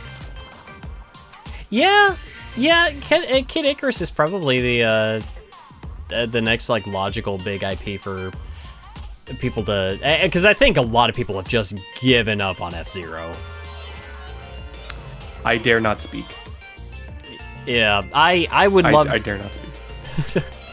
I would love to see another one. I personally, and I don't want to get too deep into that just in case it's delving into stuff that you can't talk about, but no, I don't like F-Zero. Oh, that's right. I forgot you were a hater. It's like we're also getting a lot of racing games right now. God, the new Garfield cart just dropped. You know. Did you see that that ad for the new Sonic racing game that they made, where they made those jabs at Mario Kart I'm World? so happy for egotistical Sonic to come back. I'm gonna be honest, that was like the first time I was interested in that Sonic racing game, was when they did that. Really? I'm not sold, and I think a part of it is absolutely me being petty. I really enjoyed Sonic Racing, or the Sonic All-Stars, like, Transformed, like the... Sure. I loved that game, and I think a part of it, and it could have just been my time on Sunset City, killed some part of me.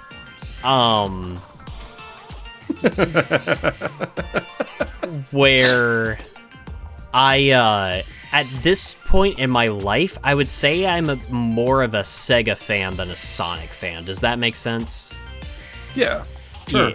Yeah, so like for me, it's just like, oh man, we had a racing game that was just like, here's Ooh La La, here's Vice from Skies of Arcadia, here's like references to Outrun and stuff like that, Crazy Taxi, Jet Set Radio. I'm so much more interested in all of that stuff than just seeing more Sonic content.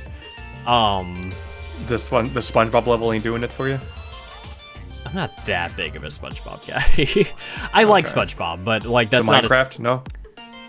Those are things that get represented all the time. I think for me, with like Sonic and All-Stars like racing, a lot of it was just resurgence of franchises that hadn't gotten a lot of love in a long time. Yeah. And it felt like a celebration of things that, like, man, they had a Samba de Amigo like stage in there, you know? Yeah. It was Sega celebrating Sega, versus now it's just like, hey,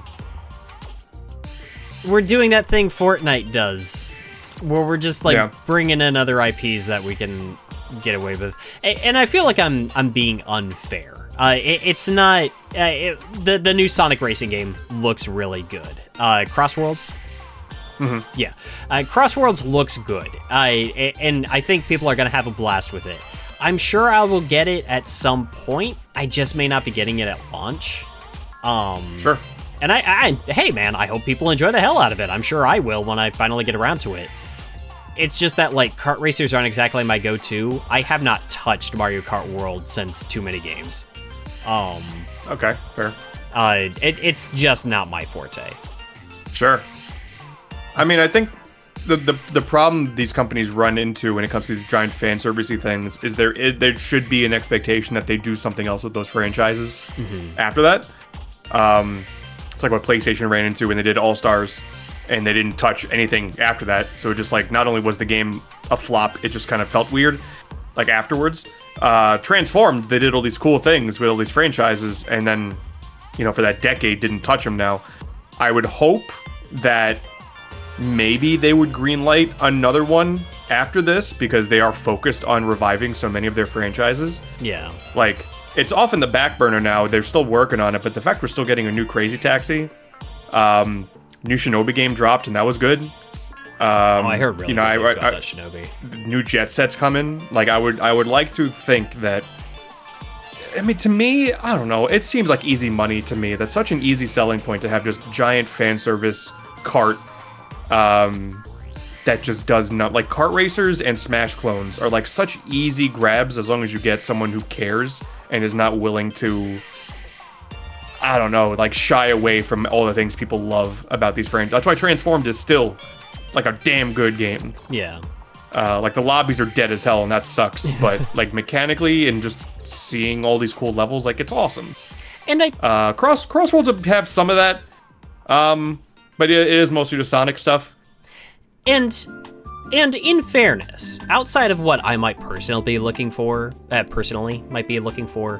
Crossworlds, it might make more sense that they're just leaning heavier into it being a Sonic racing game with some extra IPs just kind of sprinkled in as additional content. You're not even required to get those. So having like a much more hardened focus is honestly probably for the best. Otherwise, you're just creating Transformed 2, and you're kind of retreading ground of just paying homage to a lot of the same properties. So I can also see why that wouldn't be for the best either. Might be what I Plus, want. I don't know if you know, but it's like it is a proper different developer doing Crossworlds. Yes, in fact, I think it's actually got some Outrun alumni. Maybe I think it's Sega Hardlight. Okay, that which makes I think sense. is the mobile studio. I think. Yeah, because they've been hard at work over the past few years. Yeah, they saw Team Sonic Racing and they were like, "No more sumo, you're done."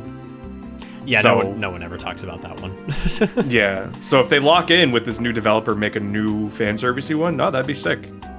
I'm such a simp for fan service, bro. I'm not hard to please, honestly. Yeah, and honestly, like, I'm not gonna lie. The second I see Ulala in Crossworlds, I will buy it. Like, that's just what's going to happen. I won't get another Skies of Arcadia racetrack. I'll never get that again. Sure. It's so cool, though. That racetrack is amazing. The way they adapt the music and everything. Oh my god. I mean, you never know. Now, if we have egotistical Sega back, the Sonic trailer, and I think it was Izuka went up on the Game Awards or no Summer Game Fest stage where he was like, unlike other car racers, ours is cross-platform play or whatever. Like there have now been multiple digs at Mario Kart. So, hey man, I'm okay with this little dig. If that gives them the confidence to do better products, who knows? I don't even think this is the first time they've done it, but like in that ad, seeing the welcome to the next level thing, yeah, like my ears perked up. I was just like, oh, welcome back, Sega. We're doing this. Like, I think last time I saw that was Sonic Mania. That sounds right. I feel like that's the time to do it, right? Because Nick's been on record saying Sonic Mania is the Saturn Sonic game we never got. Sure. Sure. And with the fan decompilations, you can probably play it on the Saturn. Yeah, for sure. Like, I would kill to see that running on a Sega Saturn. I actually... That's a bit extreme, but, you know. Well, you know. So it's fun. I actually did recently finish my Sonic collection for the Saturn. I'm very excited, but I finally got my hands on a copy all 3 of games? Yeah. Hey, man, those 3 games are not easy to get. Sure. I love Sonic R, man. That's a great game. I don't care. It legitimately is. Like that's a fun game. I think it's a vibe, and honestly, like with the 3D control pad, like it's a game changer. Yeah. But yeah, no, I finally got a copy of Sonic Jam, and finally you can play Sonic 2. I know. I was actually really impressed to see. It was your recent video on the Sonic like ROM hacks, or the fandom. Yes, yeah. The that tipped me off to the fact that Sonic Jam had exclusive like easy modes to these games. Oh, that one. Yeah. I had never heard of that before, so I booted up the copy as soon as I got it, because I think I ended up getting it like a day or two after you uploaded that video. And I was playing through it, and I was like, this is so weird. These are just new mixes of this game. I believe, doesn't Jam have easy, normal, and original? Isn't that the 3? I believe so. Yeah. No, yeah, it's interesting. That's super cool. Like, that's such a fun detail, and it makes me even happier to have that in the collection now. See, this all kind of ties back, but yeah, it's the same thing to go back to PS1 demo discs. I love that stuff. These like weird, slight differences to these certain games that I think is incredibly fascinating, no matter what the genre. Yeah. Or era, I should say. Well, that was like, I recently got my hands on a copy of the like Sega like Classics collection for the PS2. Okay. I didn't realize that like some special like remixes of those games existed on that, including a version of the original Outrun I didn't know existed, with like even new arranged versions of the soundtrack. Sure. Stuff like that's just fun to like, oh hey, there's just this weird unique version of this game that I didn't know about before. Have you ever done any dives into the Sega Ages stuff on PS2? You know, I haven't really. There's a few of those also. There's like I think a unique version of Phantasy Star and Space Harrier. We're talking like OG Phantasy Star. Yeah. There's some of them are just collections, but there's new. I'm pulling it up now. There's like a new Golden Axe. It's like a remake that's just cool. on PS2. Yeah, but there's like a Puyo one that's just a collection. Yeah, there's a new Outrun that's just on Sega Ages. So, I mean, that seems right up your alley, of course. But yeah, Sega Ages is a very interesting little subset of like 20 games or something like that. I'm wondering if we're talking about the same thing right now. Sega Ages was a collection of like a bunch of different discs on PS2. Okay. And each one kind of specialized on a different Sega IP. And there are some of the games that are collections, but some of them are also just straight up new games and remakes. Like there's a remake of Fantasy Zone. Oh, that's cool. And I think there were budget games back in the day. Yeah, there's like a remaster. It's either a remaster or a port of Bonanza Brothers. There's a remake of Gain Ground. Everyone knows about Gain Ground on the Genesis. Yeah, it's interesting. It's just a fascinating little thing. It sounds like something you would be really into. So Sega Ages, because they use that name a lot. Like there's Sega Ages stuff on the Switch. Right. This is a totally different thing. Yeah, because I've got a few of those. I bought a couple of those Sega Ages versions of those games on the Switch. That is one that they like to go back to a lot. Yeah. And yet, after all these years, we still don't have a port of Knuckles Chaotix. That's not a good game. So, you know, a soundtrack can only save a game so much. I'm actually kind of liking it. So that's fine. By all means. I popped it in and I was playing it. I remember texting Nick and I was just like, I'm confused. People said this was really bad. Because it is. I don't know how to tell you. I don't know, man. I'm happy for you. I'm always happy if someone enjoys a game. By all means, it can't be me. It'll never be me. But it does have one of the best soundtracks in the franchise. I'll give it that. Yeah. I do kind of like how it looks, you know, because it is 32-bit Sega. That's nice. Special stages are bizarre, so that's kind of neat. There's the most insane layouts for levels I've ever seen in my whole life. They were trying to be different. That's true. Yeah, they were trying to be different. You know, like a real weird 32X game I actually picked up last year. Beautiful, but bizarre. Primal Rage. No. Calibri. Yes, actually. Hell yeah, let's go. I've got a CIB copy of Calibri sitting next to my CIB Knuckles Chaotix. Very nice. Is it good? I haven't played Calibri, so I don't know. I just know it's neat to shoot with a bird. It's... Okay. It's interesting. Is it better than Echo the Dolphin? There's my barometer. They're two pieces of a pod. They're both born from the same derangement, so it's like... Yeah. It's cool because I had a weird little history with Echo the Dolphin because like the PS2 game like scarred me as a child, and yeah, sure, because it's terrifying. Yes, and then so I had this vendetta against it, and so kind of as a joke, I was always like collecting them, and I think I always intended to make videos about them. And eventually, you know, I got my hands on a working Sega CD, and I saw some complete copies of like the Sega CD versions of the Echo games, and they weren't that expensive. So I was just like, I might as well kind of throw these into the pile. Picked them up, and I popped one in because I'd played the Genesis version before. And I was like, all right, so what's so different about the Sega CD version? Obviously, they look the same, but the sound, oh my god, the soundtrack on the Sega CD is incredible. Sure. And it was like a switch flit. I suddenly understood the series. I suddenly got what it was trying to do.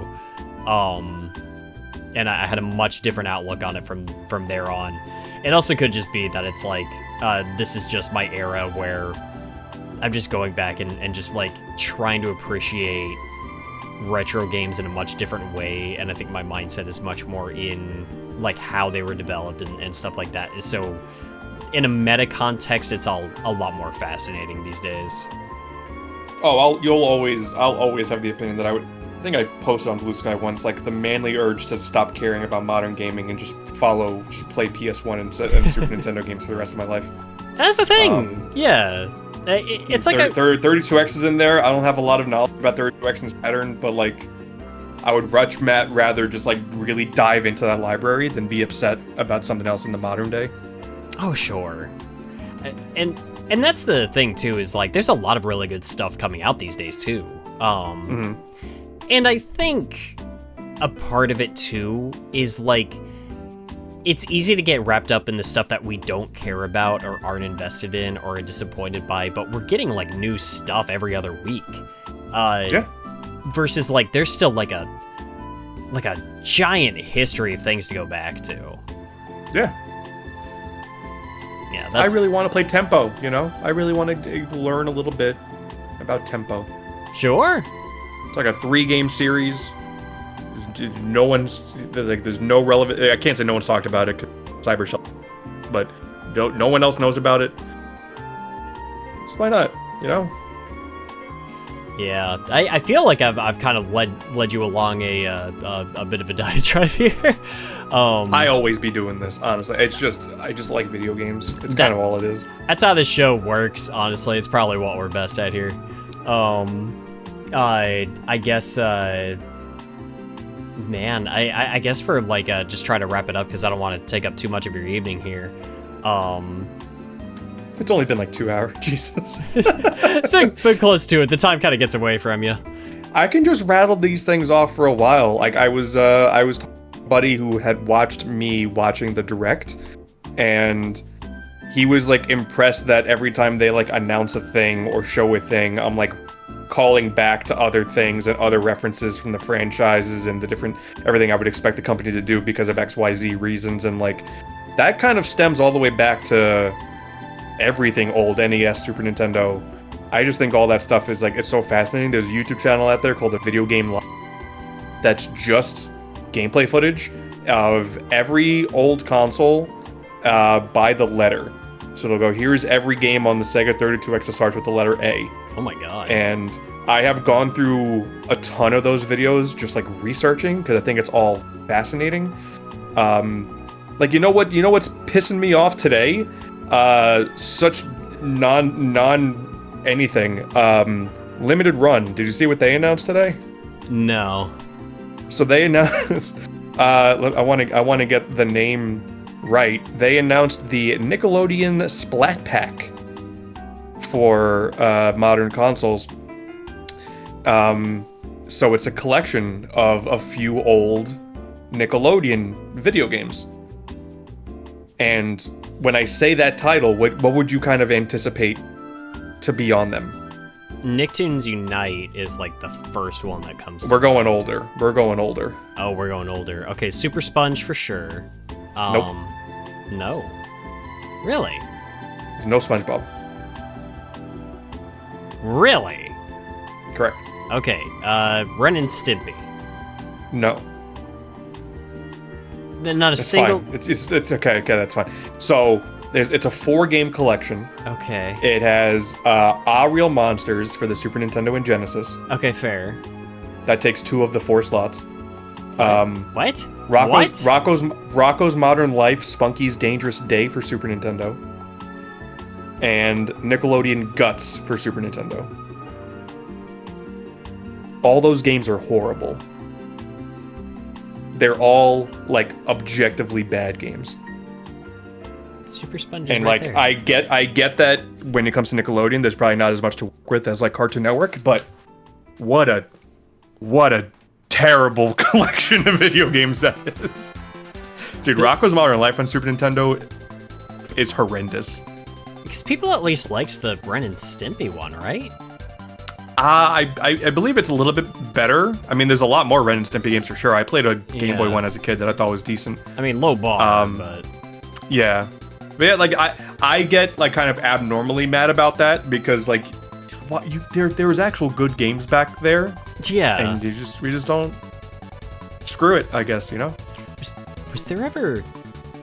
I think they were in a kart racer on, like, the Game Boy. Was there ever an Angry Beavers game? I don't think so. But they were in that old kart racer, because there was one on... It's like PS1 and PC, and Game Boy Advance. Was it Game Boy Color or Game Boy Advance? I was thinking Color. One of the two. Yeah. Yeah, I keep thinking of cartoons... Because Rugrats had some good games. Rocket Power had like a couple decent ones. Oh, that's true. There were a couple of Rocket Power games. Yeah. They ever do a Wild Thornberries one? I feel like you could actually make a really cool adventure game out of that. They did a Rugrats Go Wild. That's, you know, I'm starting to regret this question. Yeah, get out of my bar.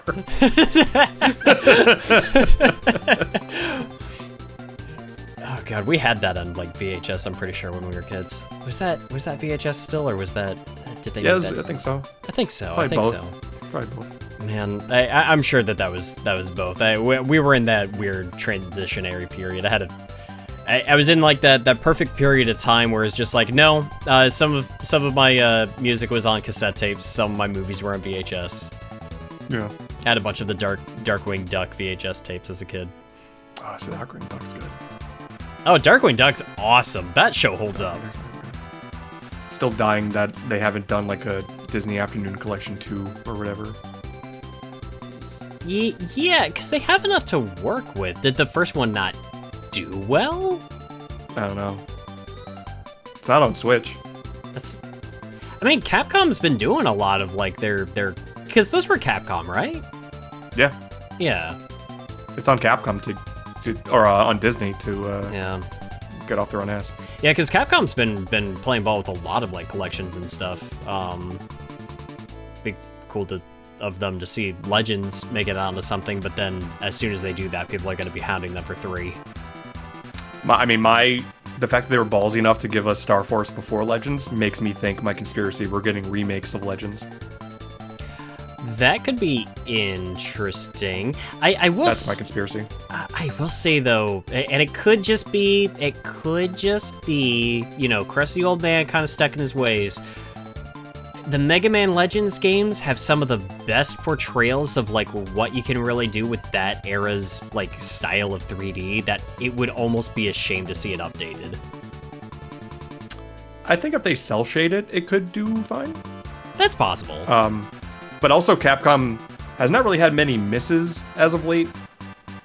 They've been like on a really good run. It's not like the remasters of House of the Dead and Panzer Dragoon. I almost hope they make the Panzer Dragoon verse just to embrace it. There's no saving it. I'm like, because at that point, like, it would just look better if you just made a straight port. Oh. Yep. It looks so empty. Yep. And I feel bad. It's especially nowadays where I've met or been contacted like by people that work on this stuff, and you start to realize that it's just like it's stressful when you realize your voice doesn't fall on deaf ears anymore, and people do hear what you have to say about their stuff, and you're just like, I care about artists, and I don't want to make anybody feel bad. But man, that Panzer Dragoon remaster that's coming out looks like garbage. Yeah, it's pretty bad. Yeah. And that's me too, is like, I wish a lot of modern gamers would get over themselves when it comes to like games that look old. it's part of the charm, damn it. Like, it's part of the vibe. Sure. Yeah. I mean, I obviously I'm inclined to agree with that. Like, I like how N64 games kind of look scaled. Oh, for sure. Hey, that's like like I got a little excited. I remember when Silent Hill 2 remake was first announced. I was definitely one of the people with the knee-jerk reaction of like, why this game holds up? Like, why are you messing with this? And then it came out, and it's actually a really good game. I think it helps that it feels like it is honoring the original game while trying to offer you a new experience with its like blueprint. Sure. It's one of the better case scenarios I've seen of a remake of that caliber. And then they announced they're doing Silent Hill 1 with the same team. And then I got a very strange mix of excitement because now I've seen what Bloober Team can do with Silent Hill, and nervousness because now you're tackling my favorite Silent Hill game, and that one is going to be in such a different like culture shock of difference like when that one gets updated. I have some faith because they also put out that Chronos game that that did pretty good review wise. Okay, good. Yeah, and I think they've gone on record with Chronos, and they were like, we want the Switch 2 to be a big home for horror games. And I'm like, that's a bold claim, but you know what? If you're confident, go for it. Yeah, why not? So, honestly, I want an over-the-shoulder remake of Resident Evil 1. I feel like I would be willing to give it a shot, but I'm just like, I think playing through, because my first playthrough of Resident Evil 1 was fairly recent, where I actually played through like the remake of that, and it felt like one of the most perfect gaming experiences I ever had. I loved my time with it. Sure. And I'm just like, that's an old man yelling at the clouds, like, don't mess with perfection, but obviously it's just like, it's one of those conversations that can go around in a lot of circles. It's also not entirely fair to dismiss the merits of every remake or remaster that comes out. I'm just a happy little guy playing video games, man. Yeah. That's it. I think I would love to see, like, with RE Engine, the way that they've got that, and especially what they've done with like the remakes of like 2 and 3, so on and so forth.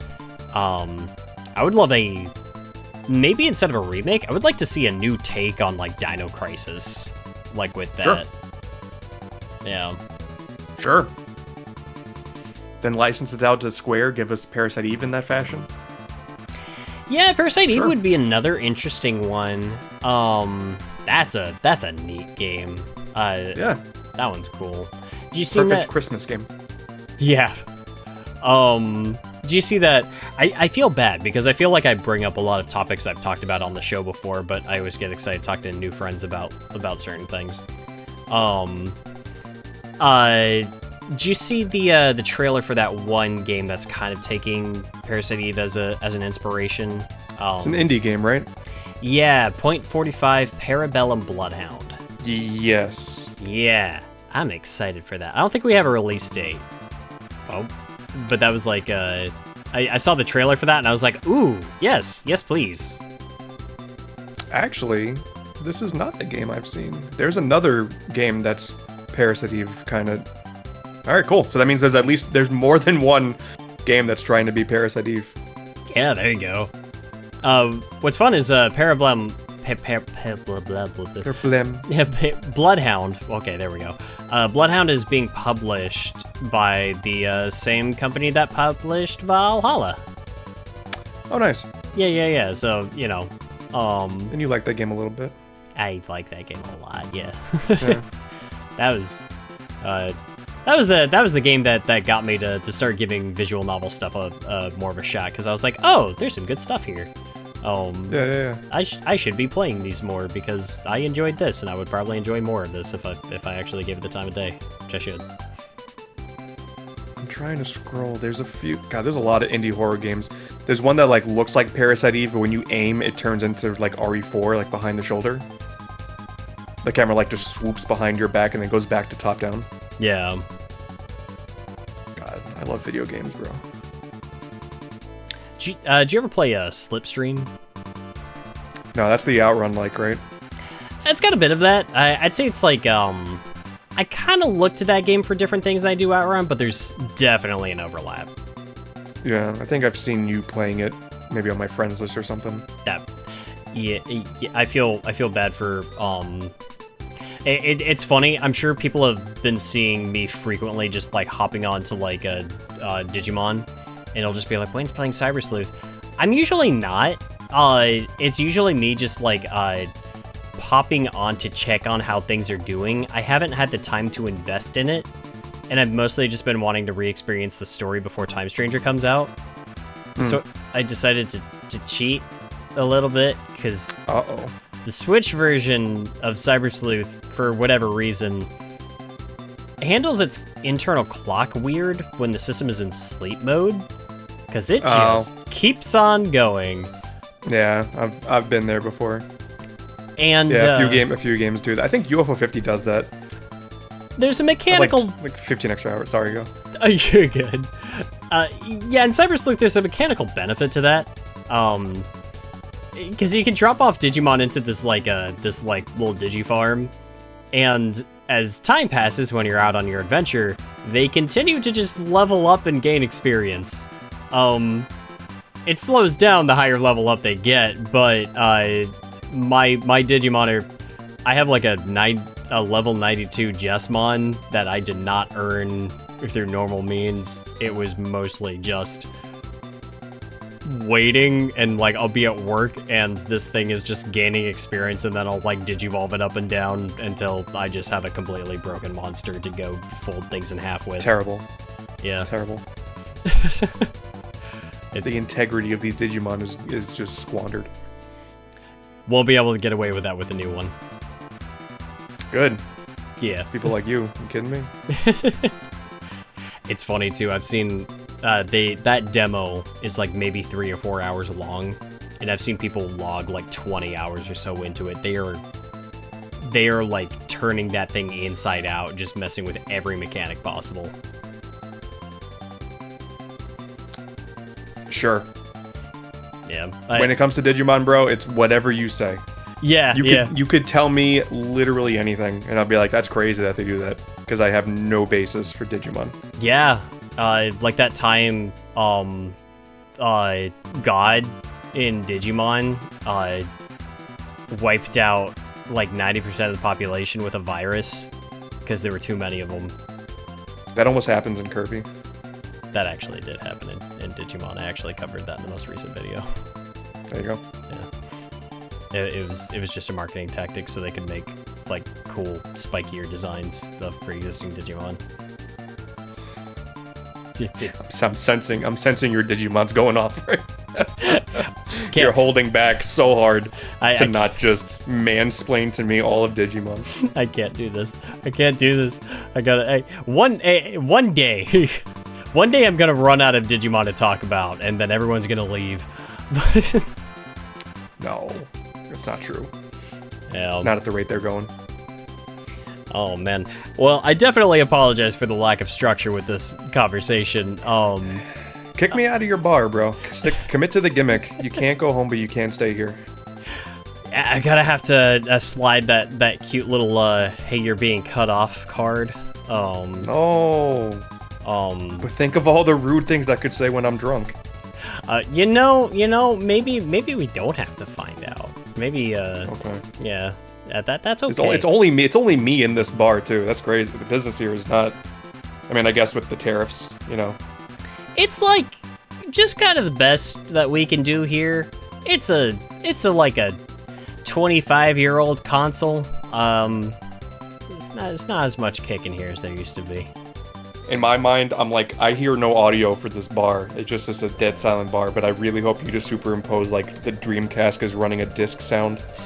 Just a consistent, just that's it, because it's Dreamcast. It's just a consistent disc running sound for 2.5 hours. Okay, it's funny you say that. So, I actually do have, like, normally when I splice these together, I add background music, and it just kind of, like, is playing throughout, and I'll usually have, like, a couple of different tracks cycle through, usually trying to connect to whatever the discussion is, which is admittedly part of the reason why this podcast has not made it to alternative podcast platforms. Gotcha. But I do also have like a little bit of like bar clattering noise that just kind of starts and then like fades out. I thought about adding, and I might do this with this video, starting with this one, is just like the sound of like the Dreamcast like being turned on and booting up, and then like go into the thing. Okay. It might legitimately be fun to just like intermittently just quietly in the background you can just kind of hear maybe I'll add an echo as if it's actually like ringing through the system of just like the disc reader. Yeah, that could be fun. Occasionally just some guy just being really loud.